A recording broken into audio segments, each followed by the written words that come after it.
now it's time to reveal our top 10 players of the 2021 Giants roster. Hank, I'm going to start with you here so you can reveal your top 10 players in order. You can go from 10 to 1 in reverse order to kind of keep the fan suspense a little bit.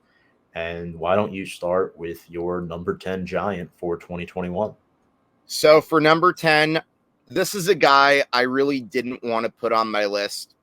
However, looking at all the stats of all the Giants defensive players, his numbers were pretty decent, and his strong play at the end of the season enabled me to put Lorenzo Carter on this list. However, with that being said, he cannot go any higher than number 10 on my list because of how poor he played during most of the important parts of the season. But with that being said, a few sacks towards the end, that was definitely enough for him to just barely slip on my list.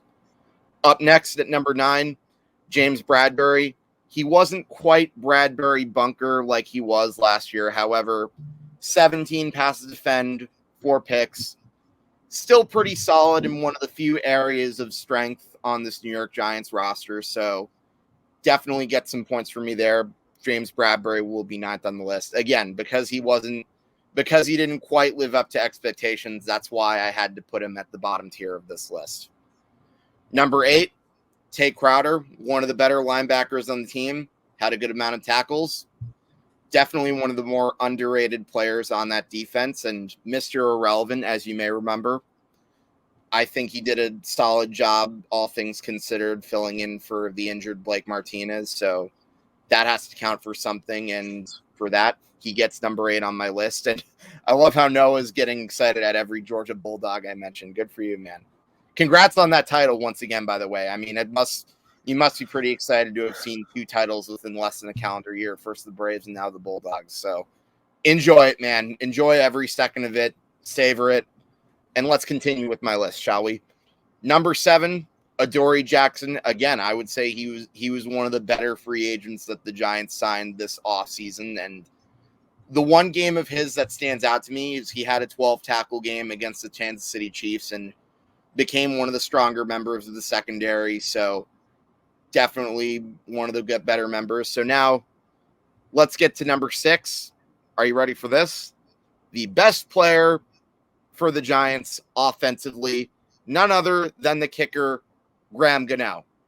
Now, because he'd supplied most of the points for the Giants this season, that's the reason why he's this high on my list. And that's how you know that your team stinks, is because you have to put your kicker like somewhere in the middle or pretty close to the top 5. So the only reason he's not quite in the top 5 was he did have games where he wasn't quite as automatic as he was in 2020. But nevertheless, I would say the fact that he was our main source of offense is enough for me to even put him close to that. Mm-hmm. So that warrants him being number 6. I like number 5. Noah's going to love this one. Azeez Ojulari. 8 sacks for a rookie. An asterisk-worthy Giants record. Again, for those of you who know your history, you pretty much know why I'm calling it that. That's, for a rookie, 8 sacks. That's very impressive. And because he was one of the shining members of the Edge, I think he absolutely has to be in the top 5. So Azeez Ojulari gets that on the list. And right on cue, Noah celebrating his Georgia Bulldogs. Number 4, I'm going to go with probably the player who I would consider old reliable in the secondary, Logan Ryan. 2-time player of the week this season. Had over 100 tackles on the season. Definitely one of the more versatile members of our secondary. A key leader for the Giants. No reason he shouldn't be in my top 5. Number 3, I'm going to go with the Warrior. Leonard Williams played forget the numbers for a second. He had solid numbers, and he got better over the course of like probably the second half of the season, in my honest opinion. But what really compelled me to put him on my list, he played the end of the season with a broken elbow. This is a guy who's getting paid a lot of money. How many other guys who are getting paid that much would still be willing to play with a broken elbow for the second half and what's pretty much been a lost season? That counts for a lot in my book. And because he had some really big games over the course of the season, this is why he's number 3 on my list. Number 2, now for my top 2, I was actually having a lot of trouble trying to, decide who were going to be my top 2. But ultimately, for number 2, I decided to put the anchor of the offensive line on this list. And the reason I say he was the anchor, he was the one redeeming member of what was one of our weaker units on the team. You had 2 members of the line go down with injuries early in the season, but the one constant was the left tackle, Andrew Thomas. And Tom, I don't know about you, but I would say this was by far Dave Gettleman's best first-round draft pick. And I don't even know if it's up for debate, because this guy did not allow a sack in close to 500 snaps over the course of the second half of the season. An easy choice for me to be in my top 2, and I can't wait to see what how the new GM builds around him over the course of the draft. And number 1 for my top player of the season, X gonna give it to you, Xavier McKinney. 5 picks for what was a pretty strong secondary, very impressive total, and he was a big reason for 2 of the Giants' wins. So ultimately, because he had that pick 6 in the Raider game, and because he had a pick in the Philadelphia game, and because he contributed to half the Giants' wins, that is the reason why Xavier McKinney is my number 1 choice for my top 10 Giants players. I like your list a lot. A lot of great picks. Now we're going to reveal mine. Before we get to that, just a couple comments. Jason Edmondson agrees with you. Shout out to Jason. Noah Deibler says, "Where's Jake from?" Sorry, buddy. All right. I got nothing else to say about that. I'm up. All right. So my top 10 Giants players, I'm going to start with number 10, Tae Crowder. Led the Giants with 130 tackles, stepped up big for Blake Martinez, 2 picks, 6 passes defended, and 1 forced fumble. The reason why I didn't have him as high as you did at 8, Hank, is because, again, this guy was forced into commission with Blake Martinez. And while he deserves a spot on the list for his stellar play at times, there were some times where he missed some tackles. He's only a second-year player. And due to, seniority of players I have on my list, this is why he comes in at number 10. Number 9, and I hate this a lot, as much as you do, Hank, if not more, Lorenzo Carter. I put him a step above you. He played in 14 games, had 50 tackles and 5 sacks, all of them coming in the last 4 games. He also had 5 passes defended, 2 forced fumbles, and a fumble recovery. This is a guy who was trying to prove himself to this new GM or head coach coming in and saying, hey, give me a 1-year prove-it deal. I want to stay with this football team. I want to groom these young pups in the edge rushing room. Lorenzo Carter checks in at number 9. Number 8, James Bradberry. Bradberry bunker. While he didn't have his best season, he's still worthy of a top 10 selection.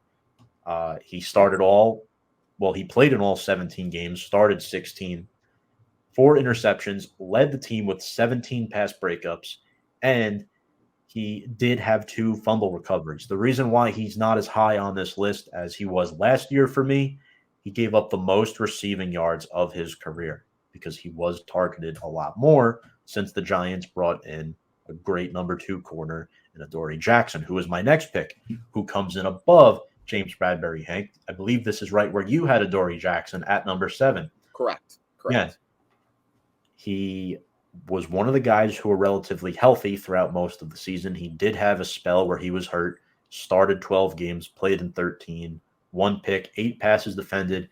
And the reason why I have Adoree over Bradberry, Jackson only allowed a 52.1% completion rate. So let's say a quarterback targets him 100 times. He only gave up 50 receptions. I'm not saying those were his exact numbers, but that was a career best for him. 52%, or maybe a little more than 50. We'll go like 51 out of 100. Number 6, Azeez Ojulari. I have him a little lower than you. I think there are areas of his game where he can improve, but he did lead the Giants with 8 sacks and played in all 17 games. He inserted him into the Giants starting lineup come week 4, week 5. Also 13 QB hits and 8 tackles for loss. That garners top 10 recognition. He checks in at number 6, and he is one of my favorite New York Giants heading into 2022. Number 5, the kicker. What do you know? It's Graham Gano. And I see the comments section blowing up. Jason says Tae should be higher. He had a breakout season, if you ask me. He did, but there was nobody else to play at the linebacker position, right? So he kind of had to learn. He had to be the Mike of that defense. Noah says Carter had a career year, and it really didn't feel like it. Yeah. Number 5 is Graham Gano for me. Made 88% of his field goals, 7 field goals of 50-plus yards that broke a Giants franchise record, and 3 of his 4 missed field goals on the season were 50-plus yards. So he was pretty much automatic from within 50 yards. Graham Gano checks in at number 5. Not to mention he was pretty good on kickoffs as well. Yeah. Number 4, best offensive player. You know, Hank, we pretty much copied each other without even knowing. I swear, folks, we don't study each other's notes when we go over this. We do this both on our own, and it just turns out we have very similar methods of thinking when it comes to the Giants. Logan Ryan is number 4 for me, 117 tackles, 8 passes defended, and just what he was able to do, staying on the field for 98% of the defensive snaps this season. I love this guy. I hope he's back next year leading that secondary. Number 3, Big Cat, Leonard Williams. Leonard Williams is a guy that I really love. Do I love his contract? No. But he started all 17 games. Hank mentioned the elbow injury before. For a defensive lineman, this man had 81 tackles, 6.5 sacks, which is 5 less than he had last year. But obviously without Dalvin Tomlinson, he's drawing some more attention. He still had 14 QB hits and 2 forced fumbles. Obviously, when you have an 11.5 sack season at his size, at his position, he's going to garner more attention from opposing offensive lines and opposing blocking tight ends. Number 2, Andrew Thomas. It's beginning to get boring, folks. It looks like Hank and I copied each other on a Tom, great minds think alike. 13 games this season. Unfortunately, he missed 4 due to an injury. And also 800 offensive snaps played, folks. Only 2 sacks allowed. Over 800 offensive snaps. That is insane. Andrew Thomas almost got my number 1 pick, Hank. I don't know about you, but he was high up on my list. I was flirting with that idea. I won't lie. The only reason, like I said, sorry, go ahead. Especially with the way Bobby Skinner was tweeting out, Andrew Thomas was clearly the best player on the team this season. I don't think that's necessarily far-fetched. It's not. No, yeah, I agree. I was actually flirting with the idea of putting Andrew Thomas, but again, the reason that I put McKinney ahead, I don't know about you, I have a feeling you did the same thing, was because, like you said, he had 5 picks. A couple of them were factors in Giant wins, and considering how few the wins have come by this year, I figured that had to count for something. I don't know if that was your thinking. I don't know if I'm no, absolutely, absolutely. But he only played 13 games. My number 1, yes, Bama did have to beat Georgia in some respect this January. Xavier McKinney is my number 1 Giant, like Hank. 5 picks, yes, but it was more than that. He played in all 17 games after dealing with an injury last season, that torn meniscus. 93 tackles, 10 passes defended, but more importantly, as a safety, he was targeted 56 times and only gave up 38 completions. For a safety, those are good numbers because more often than not, a safety is going to see receptions caught in front of him, and he's there to make those tackles. McKinney has one of the best diagnose rates in the NFL where he's able to diagnose where the receiver is and break up the play. So, ironically enough, I believe, 18 of his incompletions that were targeted, 10 of them were broken up. So really good job by Xavier McKinney. That rounds out my top 10. That rounds out Hank's top 10. Let us know what you think. Do you agree? Do you disagree? Did we leave anybody off the list that you thought would have been on? I'm sorry. Saquon Barkley and Daniel Jones fans weren't good enough to make the list. No. Andrew Thomas made a lot of noise this year, but it was hard to tell because of the performance of our quarterbacks. Absolutely. GM talk. Giants interviewed 9 candidates at GM this past week. That includes Joe Schoen, who was the first interview, assistant GM for the Buffalo Bills. This is the front runner, the leader for this position. He's the guy to beat right now. He also earned a second interview that happened on Tuesday. Last week, Giants also interviewed 2 representatives from the Cardinals. Vice President of Pro Personnel, Adrian Wilson, who is a former Cardinal in his own right. He was promoted to that position in February of 2021. The Giants also interviewed Quentin Harris, Cardinals Vice President of Player Personnel. And fun fact, Quentin Harris was on the Giants practice squad in the 2006 season. Little fun fact. You mentioned Barkley and Jones. Yeah, I said what I meant was sorry to Barkley and Jones fans. We're not putting them on our top 10 list with the performance we get this year. Get the Bills guy. I agree. That's who I want, Joe Schoen. Jason's proud to see McKinney at number 1. Funnily enough, Xavier McKinney kind of reminds me of Adrian Wilson's play style. Interesting. I remember Adrian Wilson, hard-hitting safety. Really hard-hitting safety. I liked him a lot. Ryan Poles, another guy that I like. Chiefs Executive Director of Player Personnel. I would like Ryan Poles to be the GM as well. I think he would be a good pick. His first season in this role for Kansas City. Not as much experience as Joe Schoen, but he's definitely up there.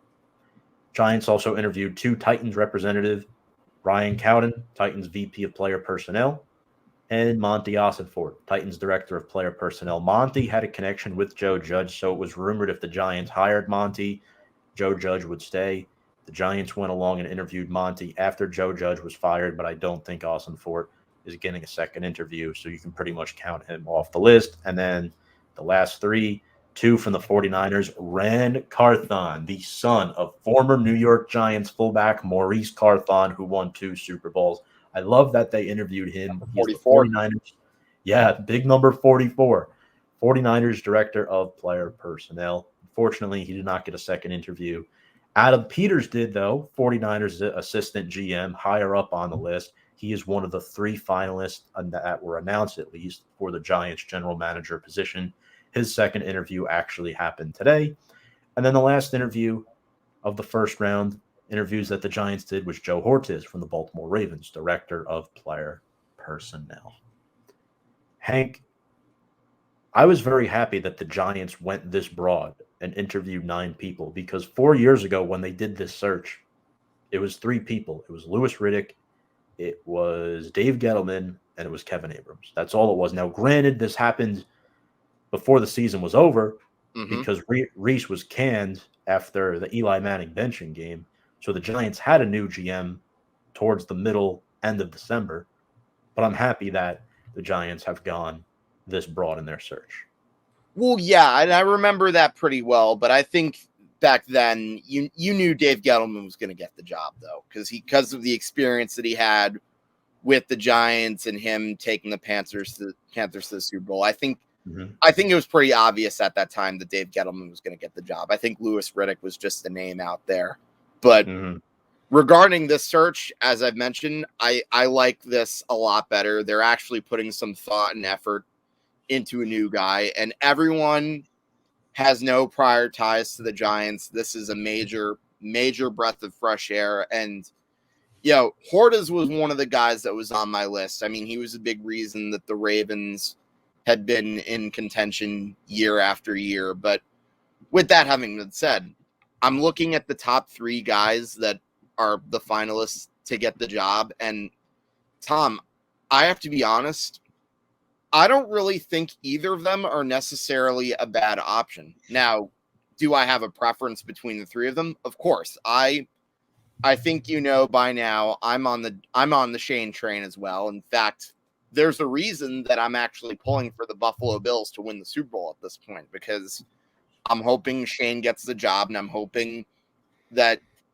with their Super Bowl win, it puts a good reflection on his resume, and now he goes to the Giants with that winning pedigree. And looking at the Bills, he was a big reason as to why they pretty much changed their whole scouting philosophy once he, Brandon Beane started working together. So that's a big encouraging sign for me. And remember, this wasn't just built in a day, because even when they made the playoffs in 2017, like, you knew that was a flawed team. I mean, granted, they hung around with the Jaguars, but they had Nathan Peterman and Tyrod Taylor at quarterback, so you knew that couldn't be their full-time answer. But then they took Allen, they let him develop for a year, and now he's among one of the better quarterbacks in the league. So it speaks volume for the job that Joe Schoen and Brandon Beane have done in Buffalo. But with that having been said, Poles, I know, had a good hand in helping build the Chiefs into a contender. So would I be opposed to him? Absolutely not. Adam Peters, again, 49ers, they're still playing right now. They had a Super Bowl contending team not too long ago. So, again, you'd have to think that both of them have something to do with those teams' recent run of success. So neither would be a bad option. But if I had to pick, I think I would pick Joe Schoen. And, Tom, I don't know about you, but all signs to me are pointing to him being the new GM for the Giants. Yeah, we've seen some leaks, too, as well. Online about Joe Schoen being named the next Giants GM. ESPN had like a transaction log. I don't know how true this was or not. I usually don't believe what I see online unless I fact check it first, but it looks like Joe Schoen's going to be the guy. They've been talking for 2 months. He made it to the second round of interviews. In 2008, fun fact, Bill Parcells hired Schoen as a national scout for the Miami Dolphins, and then Schoen ended up getting a job with the Panthers. And then when Beane, Carolina Bill 2017, Schoen left with him. Beane wanted Schoen as his assistant. So I think Schoen should be the guy. 20th year in the NFL, 5th with the Bills. Again, he was, and I believe while Schoen was with the Dolphins, he moved all the way up to director of player personnel. And I believe that's what Ryan Poles is right now, except his title is executive director of player personnel. But again, this guy worked at the college scouting level and the pro scouting level, which is key. And yeah, I think Joe Schoen's the guy. Do you guys like Joe Schoen? Do you think he should be the next Giants GM? Noah says Bills have progressively gotten better under Beane and Schoen. Absolutely. Exactly. Apparently Schoen crushed his first interview. We'll see how he did in the second. That was in person, because the first round of interviews were brought on Zoom. I think if Schoen comes in, it's likely that Brian Daboll is at the top of his list to be a head coaching candidate. This is my pick. This is Hank's pick. This is not just who I want. This is also my prediction. But Steve brings an interesting comment about Ryan Poles, who we'll get into now. He got his second interview on Wednesday, right before the Giants announced that they put in a request to interview Dan Quinn, the Cowboys defensive coordinator, to be their head coach, which I don't know why people are freaking out about so much. It's just an interview. It's not like they're hiring him for the job. And apparently all three of these GM candidates would be interested in at least interviewing Dan Quinn. But because he's already been interviewed by the Bears, the Vikings, and the Broncos. I think Quinn is likely to take the Broncos job, but we will see. Steve, so if the Giants hire Poles, does he bring Bieniemy? It's a possibility. It's definitely a possibility. I would much rather have Bieniemy over Kellen Moore. I don't even know why Moore is getting as much coaching attention as Bieniemy, but that's just me. I would want neither. I don't think Kellen Moore. I think Kellen Moore's I'm not saying he should be the new coach, but I if I had to pick between him and Bieniemy, I would take Bieniemy any day. Yeah, I mean, I think it's more Andy Reid with the play calling there. That makes a lot of sense. And apparently, it's been rumored that Bieniemy's not a good interviewer.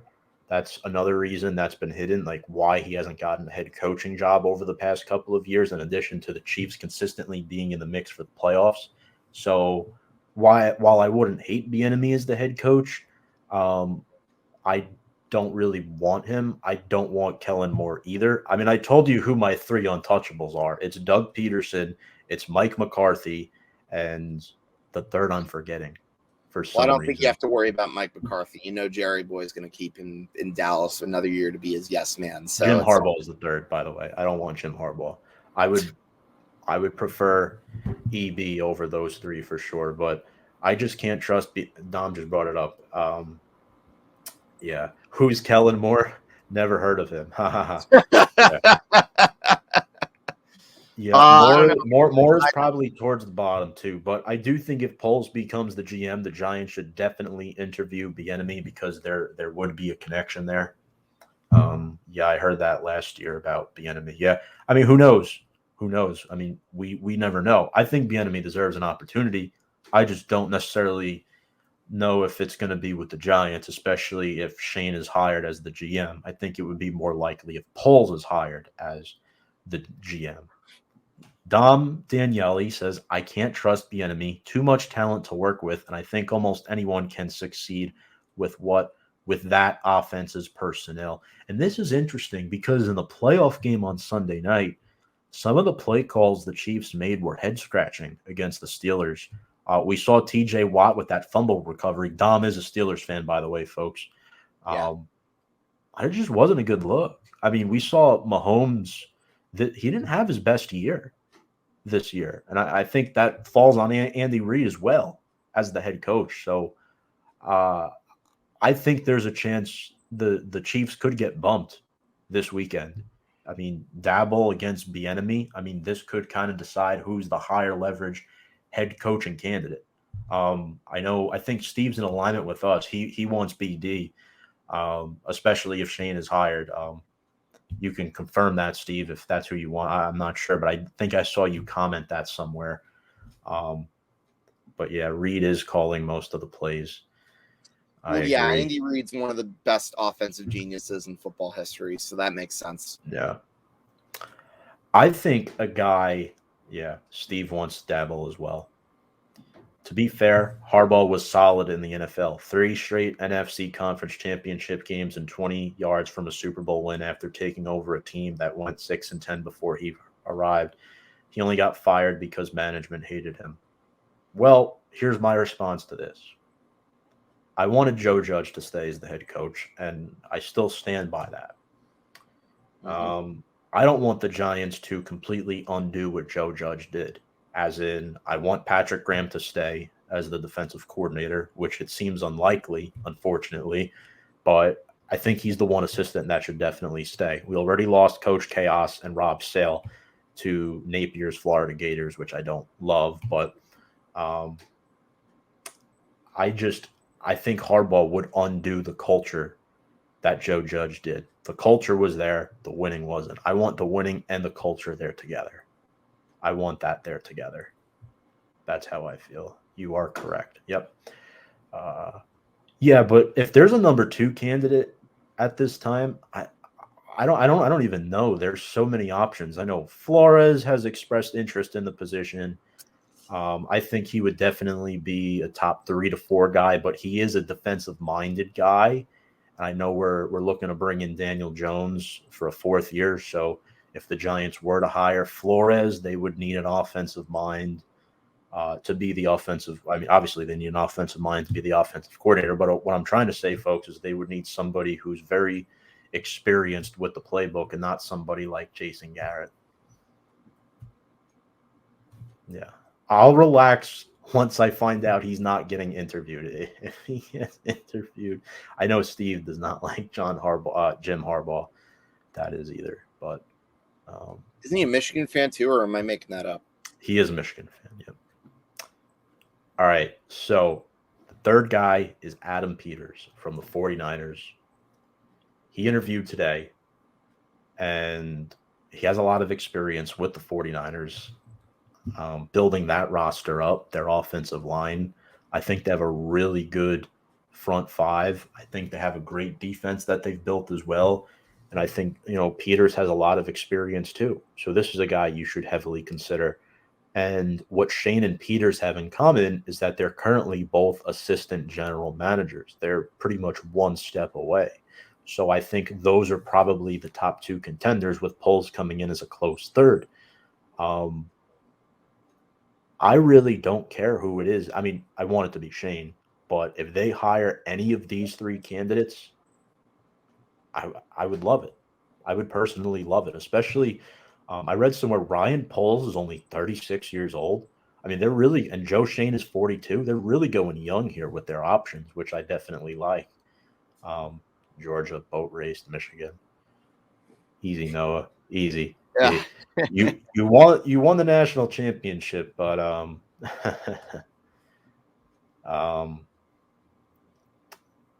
yeah, and it was also announced that the Giants made a statement that the GM will have full control in the head coach hiring, which a lot of people are confused. Well, why are the Giants